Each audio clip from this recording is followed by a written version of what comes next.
Abantu obazizo otya emitima? Buli andaba wano, buli omu gyali, buli amanyi oba kuba oli ayinza okuba nga tamanyi naye nga teyali amanyi.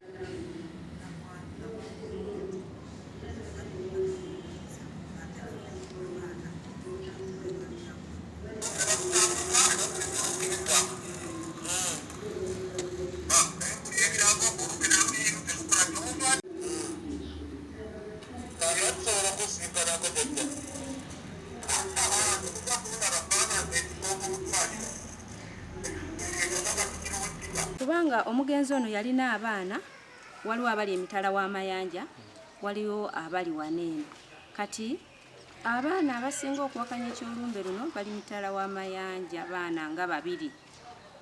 Naye abaana abalala bo bali mu kkubo bakola ki? Bajja. Batandise dda okulinnya ennyonyi? Batandise. Bajja mu lumbe luno. Kakati awo siraba nsonga ki yonna yonna. Olowooza kiki ekizireetera ebyo bya bugagga by'omugenzi bye yaleka baana? Nze bwe mba mpulira bagamba oba bino bya bugagga bya mugenzi byaleka, naye nze kyemmanyi mu Buganda olumbe okulwabya kiba kirala n'ebyobugagga kiba kirala. Wamumala okwabya olumbe ne luvaawo then ekiddirira kuba kugaba byaki bya bugagga kyekyo. Naye ebyobugagga sigamba nti olwabya olumbe nti oba gundi ayimiridde mu lumbe okulwabya agenda kubba ki kyekimuleetedde nti ayabye olumbe nti abba ebyobugagga. Nedda, olumbe lwe bamala okulwabya ekiddirira ab'ekika nga bagaba ebyobugagga. Abaana obasaba kyabo, tobasabye kujja kukolera wamu gwe nga maama nsobole okulaba nga kino mukimaliriza? Nze ndowooza twandibadde era muntu omu, twandibadde muntu omu olumbe ne tulukwasaganya okuwa muzadde waabwe ekitiibwa. Engeri yali omusajja ow'obuvunaanyizibwa, okuwa muzadde waabwe ekitiibwa, twandibadde nga tukoledde wamu, nga tukolera wamu, nga tweteeseza wamu, tussa kimu ne tuba nga twabya olumbe luno ne luggwa bulungi okusinga ate okuwulira kino ate ne luwulira kiri enkeera. Nedda, si bulungi. Ogambe ogenda na mu ndagala? Nze ngenda mu ndagala era we munsanze mwe temundaba. Nze ngenda mu ndagala kusala ndagala. Obanga nze sinnafunayo kigamba nti olumbe terukola ki teruliyo, wabula kyemmanyi olumbe gye luli era ngenda mu ndagala. Saawa eno emmere mwabuukinga dda? Zino tetwazibuukinga dda. Buli ekyetaagisa mu omukolo ogwo twakola ki? Twakikolako. Kati simanyi ate ente gye wagula olunagira ng'ogisazaamu. Buli kimu twakikola.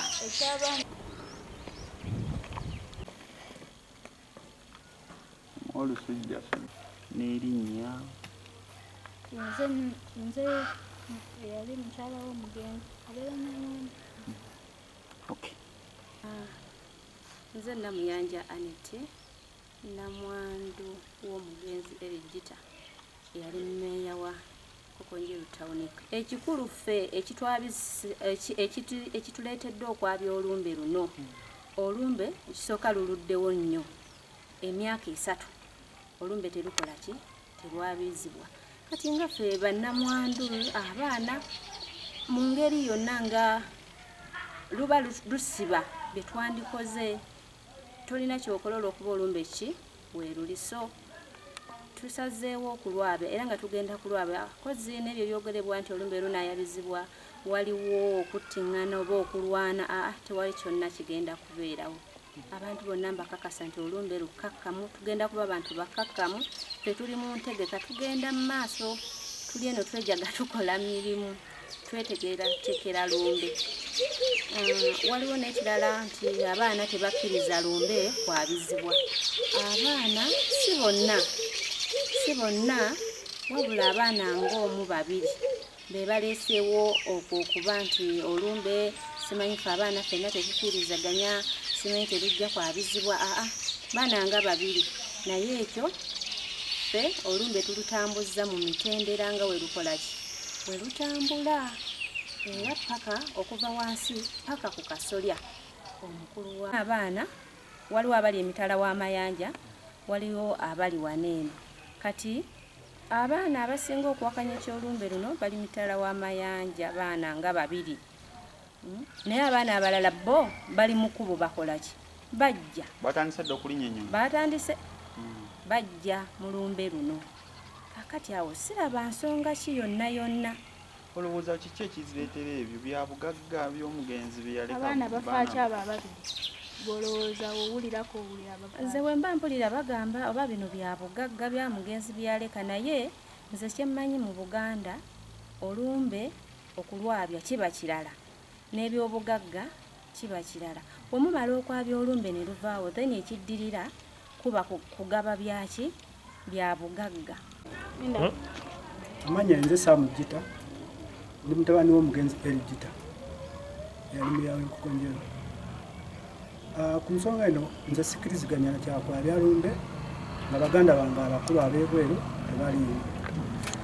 Era nsaba tufuneyo olunaku olubeera common ffenna ab'Oluganda, tube nga tuli wano tusobole okwabya lumbe lwa taata wange.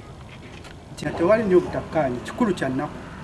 Kuba abantu ababeera 6 mulamba abali ebweru ate bakulu baffe n'abasinga, okubanga tebaliwo ku lumbe lwa kitaabwe, ku mukolo gwa kitaabwe, embaga ya kitaabwe esembayo, nze ndaba tekiri feya. Luno olupapula lwavudde Mengo nga bawandiikira era sitiiru abakulu b'ekika batuwe omukisa ogwo batuwulirize,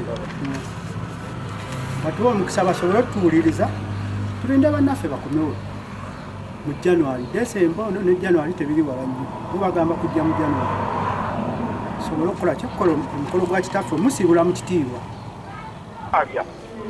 Kati twabana olumbe abawakanya omusika nga bagenda mu kooti. Kaakati tusobola okusinkanako jjajja? Tujja kundaba kubanga nze ndikooko mu ddwaliro ekyo kakatikkiro w'essiga. Olumbe tuwaalya tusulamu wakulaalo nga 2 olw'omukaaga mu ssiga. Oba kati mwakitegeeyo gyebizeka. Mpayana yasooka emitoki. Nti kali ankolo n'okukwata ebintu. Shoti ziwazirabye dde zikola?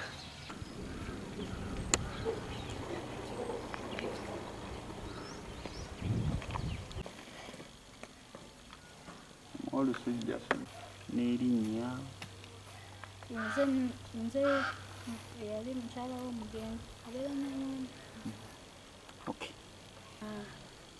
Nze namuyanja Aneti, namwandu w'omugenzi Elly Gita, yali meeya wa Nkokonjeru Town. Ekikulu ffe ekituleetedde okwabya olumbe luno, olumbe ekisooka luluddewo nnyo emyaka 3, olumbe terukola ki, terwabizibwa. Kati nga ffe bannamwandu abaana mu ngeri yonna nga luba lusiba bye twandikoze, tolina kyokola olw'okuba olumbe ki weeruliso. Tusazeewo okulwabya era nga tugenda kulwabya kozi n'ebyo byogerebwa nti olumbe lunaayabizibwa, waliwo okuttingana oba okulwana, tewali kyonna kigenda kubeerawo. Abantu bonna mbakakasa nti olumbe lukakkamu, tugenda kuba abantu bakakkamu, ffe tuli mu ntegeka, tugenda mu maaso, tuli eno twejaga tukola mirimu, twetegeera tekera lumbe. Waliwo n'ekirala nti abaana tebakkiriza lumbe kwabizibwa. Abaana si bonna wabula abaana ng'omu babiri be baleeseewo okwo okuba nti olumbe simanyi fe abaana ffenna tetukkirizaganya, simenti lijja kwabizibwa baana nga babiri naye ekyo ffe olumbe tulutambuzza mu mitendera nga welukolaki welutambula era paka okuva wansi paka ku kasolya omukulu wa abaana waliwo abali emitala w'amayanja waliwo abali waneeno kati abaana abasinga okuwakanya ekyolumbe luno bali mitala w'amayanja baana nga babiri naye abaana abalala bo bali mu kkubo bakolaki bajja batandise dda okulinyenya batandise bajja mu lumbe luno kakati awo siraba nsonga ki yonna yonna olowooza kiki ekizireetera ebyo bya bugagga by'omugenzi bye yaleka abaana bafaaki abo ababiri bolowooza owulirako owulira nze bwe mba mpulira bagamba oba bino bya bugagga bya mugenzi byaleka naye nze kyemmanyi mu Buganda olumbe okulwabya kiba kirala n'ebyobugagga kiba kirala omumala okwabya olumbe ne luvaawo then ekiddirira kuba kugaba byaki bya bugagga amanya nze C.O.U Gita ndi mutabani w'omugenzi Elly Gita yali meeya w'Nkokonjeru. Ku nsonga eno nze sikkiriziganya kyakwabya lumbe nga baganda bange abakulu ab'ebweru tebaliiwo era nsaba tufuneyo olunaku olubeera common ffenna abooluganda tube nga tuli wano tusobole okwabya lumbe lwa taata wange nti tewali nnyo obutakkaanya kikulu kya nnaku kuba abantu ababeera 6 mulamba abali ebweru ate bakulu baffe n'abasinga okubanga tebaliwo ku lumbe lwa kitaabwe ku mukolo gwa kitaabwe embaga ya kitaabwe esembayo nze ndaba tekiri feya luno olupapula lwavudde Mengo nga bawandiikira era sitiiru abakulu b'ekika batuwa omukisa ogwo batuwulirize batuwa omukisa basobole otuwuliriza tulinde bannaffe bakomewo mu January December ono ne January tebiri wala nnyo mubagamba kujja mu January sobole okukola kikukola omukolo gwa kitaffe musiibula mu kitiibwa abaana twetaaga okukola ki okubeerawo kaakati essaawa zino lwaki bapapa nnyo okwabya olumbe lwa taata wange nga tetuli mu nsi ffenna abantu 7 nga tetuliiwo ate nga ffe abawala ffe nnyini ffe tulonda omusika wabula nga tetuliiwo tetukkiriziganya na bya musika gwe bagenda kuteekako kubanga bano abantu bano bazze bakolagana n'abakulu b'ebika omukulu b'ebika obw'envuma okusingira ddala Katikkiro asinze okubuzaabuza nze zennyini nasituka n'enva kuno ne ŋŋenda e Uganda ndabe nga nkwataganya ebintu bino naye era nasigala buziddwa kwegamba nga olabya dda bateekawo kye baagala nze okusinziira bwe ndaba ebintu bino ebigenda mu maaso wano waliwo okukola ki waliwo ekyokubba ekigenda mu maaso kyenjagala okutegeeza abantu bonna. Eyali meeya w'Nkokonjeru sikkiriziganya na kwabya lumbe ng'abaana ffenna tetuliiwo kuba basobola okubeerawo be basinga obungi naye ekintu ky'olumbe kino bakikola mu nkukutu ne bakiddusa olw'okubanga balina ekintu kye bagoba abaana ababiri abalenzi balina ekintu kye bagoba kye baagala okuggusa kati n'olwekyo nze sikkiriziganya kwabya lumbe nga ffenna tetuliiwo. Ekyokubiri twaddukira mu bakulu b'ekika Katikkiro n'omukulu w'ekika ne batubuzaabuza nga tebaagala baddusedduse mangu olumbe ate nga twabawa ddeeti yaffe ne bagigaana ne basalawo eddeeti eyaabwe gye baateekawo ne basalawo okuwuliriza namwandu Namuwonge Goleti ye ne badduka ne bamuwuliriza ng'ate ffe abaana ffe be baabyako olumbe.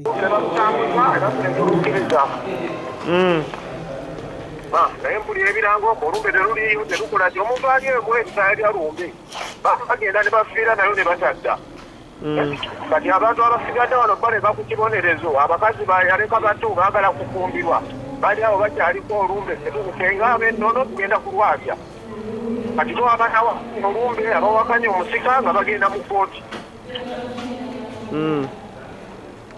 Kaakati tusobola okusinkanako jjajja tujja kundaba bbanga nze ndikoko mu ddwaliro ekyo Katikkiro w'Eddiga olumbe tuwalya tulusulamu nga 2 olw'omukaaga ku ddika